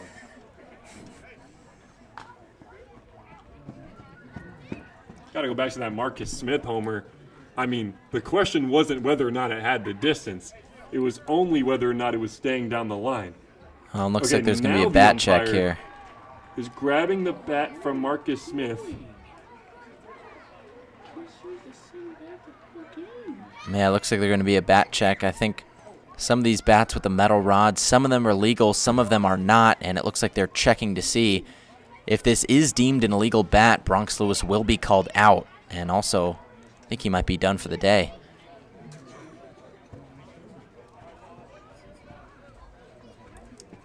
So they'll have to see. I think just based on the contact that they heard off of the bat right there, it might be a composite. Obviously, we don't know what he's swinging, but lengthy discussion here from the umpires.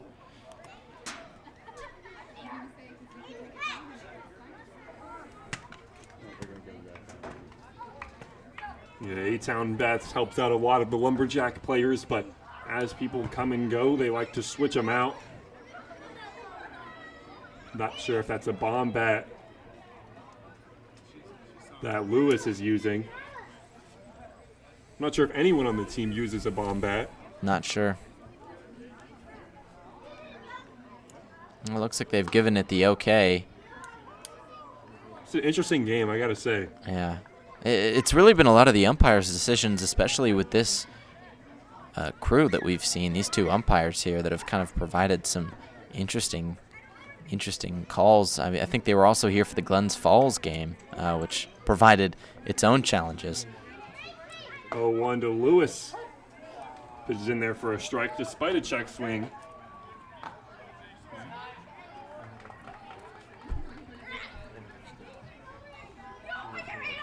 So with a 3-1 lead, as Lewis skies that, pitcher and Scanlon decide who wants it, goes to the first baseman. With a 3-1 lead, assuming it stays at 3-1, who do you go to Harmon, or do you leave Baptist out there to face the bottom half of the Mohawk Valley Diamond Dog order? I think it's worth giving Baptist the chance to finish out this game. I mean, he's looked really good so far today. I mean, you could say that the only run that he's given up was a little bit of an unfortunate call by the umps, but I'd give him a chance to finish this game, but definitely have somebody waiting in the wings in case things get out of hand. Would have to face Mayanam Venkat, Henning, and Santiago, who have had some success. Venkat singled, Santiago also singled earlier in the day. Here's Eli Negron, who experiences the Ephus pitch. That one called for a strike.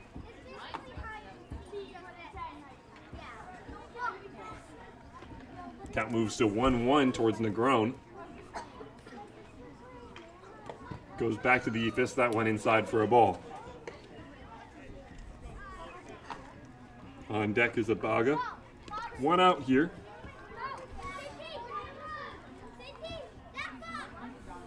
Two 2-1. Negron just misses the fastball. Catch is made over there in the bullpen. How many pitches does Caden Wells have? Is it the fastball on the Ephus pitch?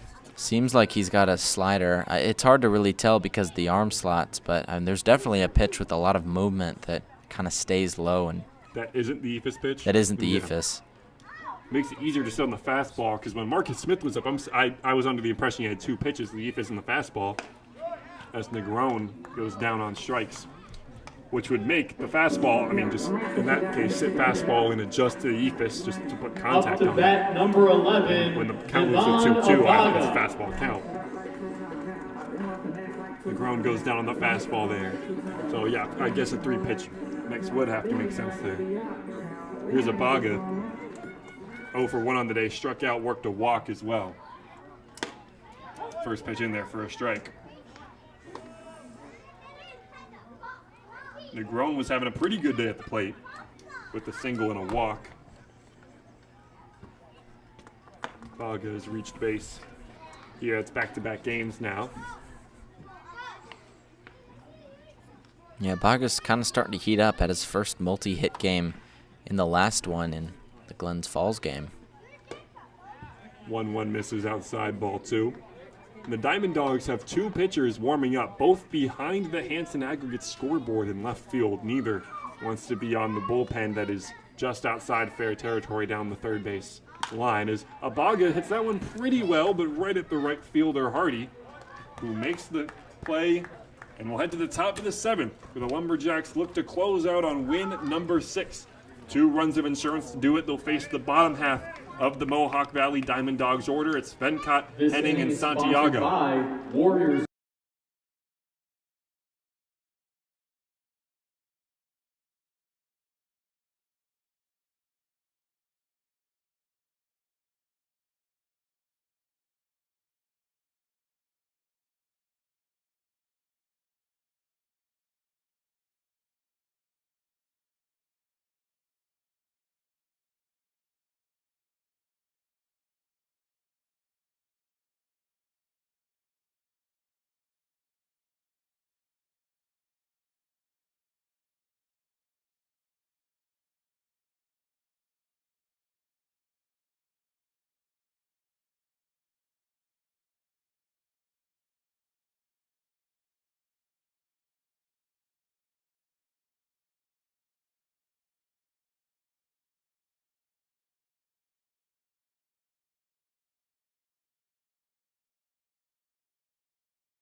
Top 7 here at Hanson Aggregates Field. Potentially the last inning here of Game 1 of this doubleheader versus the Mohawk Valley Diamond Dogs. Jackson Baptist, an incredible performance. Seems he only one-ups his last performance every time he goes out there. Tonight, however, was his best. 1 earned run in 6 innings, didn't allow a single walk. It was incredible. Hands the ball over to the closer, Tyson Harmon. Yeah, Harmon, he's been pretty good this year. His worst appearance of the year did come against Mohawk Valley, though. Had 1 inning pitched with 3 hits and 3 runs. None of them were earned. Defense let him down a little bit, but he has to have a stronger performance here. Well, that one is hit pretty well into center field, but it's deep out there, and Bronx Lewis makes the catch at the warning track for out number 1. Lumberjacks 2 outs away. An important tone setter right there. That is a bit of a loud out, but it's important just to get those out of the way and fly out to the deepest part of this ballpark, but it's an out nonetheless. Yeah, loud out is right. That one was a barrel, but again, it's deep to center field, and that's where Bronx Lewis is. And it's said that the ocean covers 30% of the earth. Bronx Lewis reportedly covers the other 30%.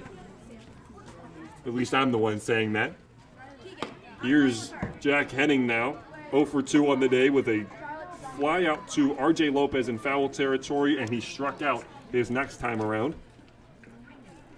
First pitch misses outside. 1-0. Ground ball to the left side, chopped foul.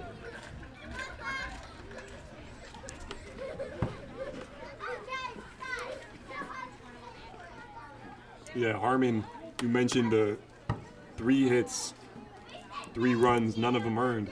That one was during a pretty long game. That game finished 14-10. It was 11-10 when Tyson Harmon came in the game. But the lights were literally too bright, it seemed, for the Lumberjacks outfielders as they lost 3 balls into the lights.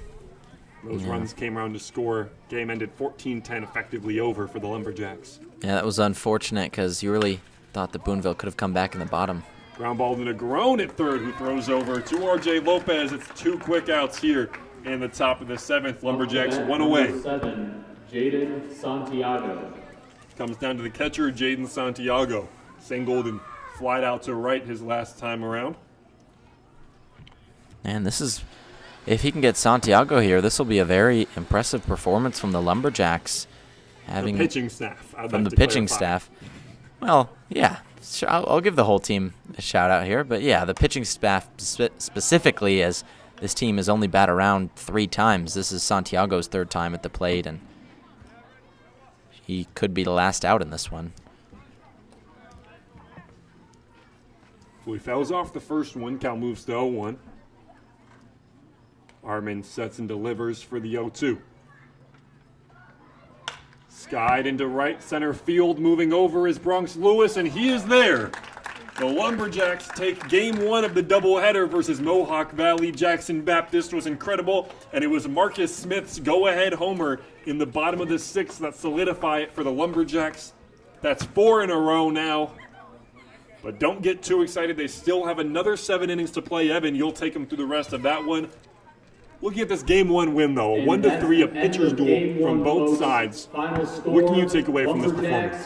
Well, I think the important thing is it moves Boonville into 5th place. This means they're only 1 spot out of a playoff position, which is very important for this team. We talked about how they started off the year 2-9. It was not very good from them, but they've got 4 straight wins here. I mean, this is a new ball club, essentially. That's what we've been hearing from the team pretty much for the last week now, is this is a new team. This is a new ball club, and they've won every game since they've said that. It was an important one from the pitching staff right there. Only 1 run allowed. That's the longest, or the least, even in condensed games like the Glens Falls ones. That's the least runs they've allowed in a full game all year. So an important win here. Kind of took care of some of the skeletons in the closet, as Mohawk Valley had beat them 3 times already this year, but couldn't get it done in this one, and a big confidence boost for this Boonville team. Yeah, the Bats have to be better in Game 2. I mean, you don't get performances like this often. Shout out Jackson Baptist. Again, he was incredible. Shout out Tyson Harmon. Does his job. That's why he's the closer, to get 3 quick outs just like that. In Game 2, it'll be Eric Shepard. You know, assuming he doesn't have quite the performance that Baptist does, the Lumberjacks can't strike out the amount of times that they did. They struck out 80% of their outs were strikeouts tonight. They got a not only go down looking if you're going to go down, but hopefully put the ball in play more. But that's a wrap from game 1 here, Evan. That was a ton of fun. It's your job to take them through the rest of game 2. Brady Foxwell alongside Evan Sambita. We'll see y'all in 30 minutes. Thanks for watching.